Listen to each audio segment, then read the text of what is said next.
Takeoff point and return journey does not emanate only from Ikorodu. Other parts of the state are actively busy. CMS Jetty is another hub for several operators. There is the Ikoyi Foreshore Jetty, Badere, Aja, and more. But challenges exist. The hindrance that we have right now is the channelization. Most of the routes that we ply right now are shallow.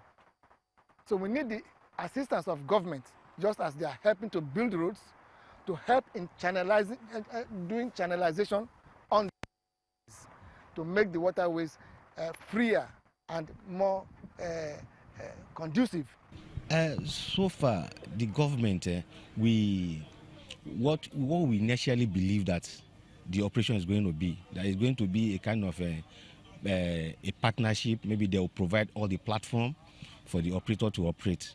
But so if you see behind you, there is a jetty built by Lagos State government for like 6 years now. The jetty has not been used, and this is not the only place. All over. So they promised to create a platform for it to operate. But so far, all we have been doing is our own effort. It's our own, apart from supervising the boarding and ensuring that the required safety is met. And no, I don't see them doing it. Because if you have come maybe during November and December, and you will see behind me, there is a barricade. Every October to December, we do have this water hyacinth. They come, government have not even deemed it fit. And it took us in collaboration with other operators to get this done. We have identified what the problems are. The water hyacinth is a classic example. The government is going to, Lagos State government is going to buy water hyacinth equipment that would immediately clear it or preempt the growth of water hyacinths on the water. That's number one. Secondly, we have also going to increase the patrol of the waterways. Over time, we have encouraged and supported the marine police by providing marine boats. The governor even gave 2 gunboats to the police to patrol the waterways. So it's all of this that we are bringing on board to make sure that the waterway is safe and is available for the public to use. And then we're also going to dredge the channels and put the buoys on it so that they will know the route to follow. Though it is more costly to go by boat, people enjoy the waterways because it is safer and faster. Since we've started, we have not recorded a single accident. And when you look at it, you can see the water. It's free. Nobody is harassing anybody. There's no traffic. Once your engine is okay, your boat is okay.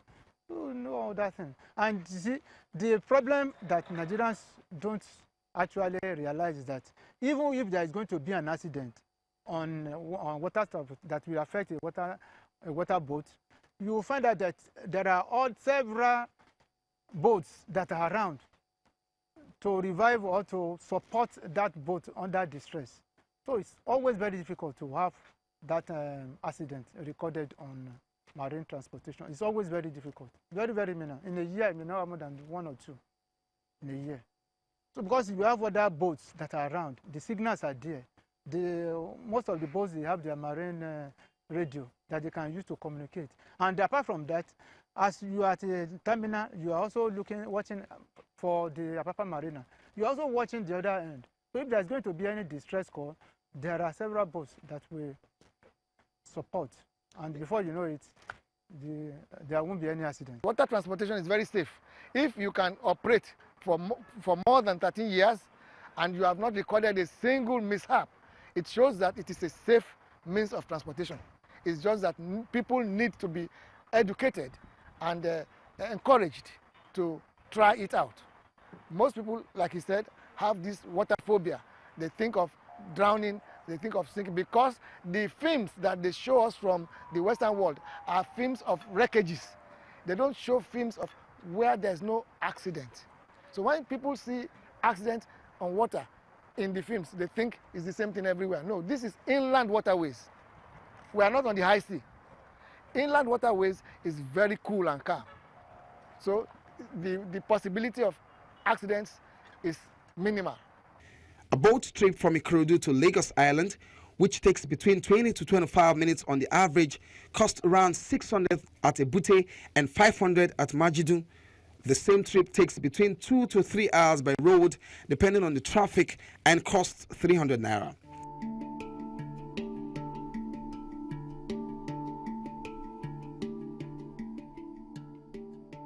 If you consider the massive investment the state government has made and continues to do on land public transportation, it is nowhere compared to what has to be done to improve commuting experience, patronage, profitability for operators of the waterways. Actually, you see, when you look at it, the business itself is very costly. Don't let us deceive ourselves. You know how much an engine is roughly about 5 million naira. Not to talk of having 2-3 different boats, having a twin engine. That is very, very expensive. And that's why people have not been coming into that business. It's very costly. And apart from that, there's no support. That full support is not there. Presently, like we will have gone to Ikorodu, but there's no terminal. We have a lot of people there, which we can ferry down to Marina, to Iyanoworo. But there's no landing jetty for us at Ikorodu. The waterway transport is also not exclusive to commercial passengers. Some corporates and VIPs have also adopted it as either a viable alternative or as the only choice to make.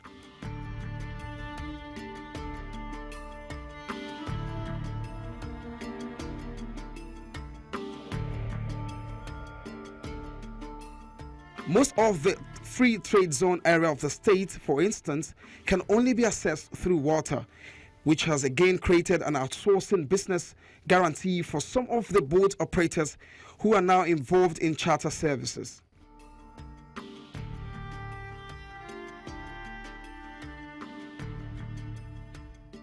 Boats are expensive, no doubt, but the laws of demand and supply, public-private partnership, effective and efficient management systems by relevant regulators, safety campaigns, periodic dredging and channelization can make this natural resource a convenient, safe and profitable means of transportation and perhaps scale up in user experience among the intermodal form of transportation. Lagos State government has built not less than 8 jetties that have not been made functional. These jetties are already completed and they have all the gadgets, modern gadgets for that matter. But for them to now commission to use is the problem. For example, we cannot fly Ikorodu Marina now because there's no jetty for the type of the boats we have to berth. The type of boats we have, ferries, cannot berth on those jetties that they have there, except the type of jetty built by the Lagos government is conducive for us. Available data on passenger traffic per day in Lagos says that 8.8 million people, representing about 40%, commute by walking. Bus rapid transport system accounts for 0.14%, that's 90,000 people. Regulated bus, that's the LAG bus, 150,000 people, 1%. Private cars, 2.5 million, which represents 11% of the daily commuting. Semi-formal minibuses, popularly called danfos, 9.9 million people, representing 45%. Further mass transit train, 132,000 people, which is just a 1% representation. Water transportation system, 74,000 daily, 0.34%. Other non-data modes, including motorcycles, tricycles, bicycles, taxis, articulated vehicles, minivans, and boats, account for 264,000, which represents 1%. Total passenger traffic per day is about 22 million. At 0.34%, representing a meager 74,000 persons per day on the waterway transportation, where would you rather put your money if you were an investor?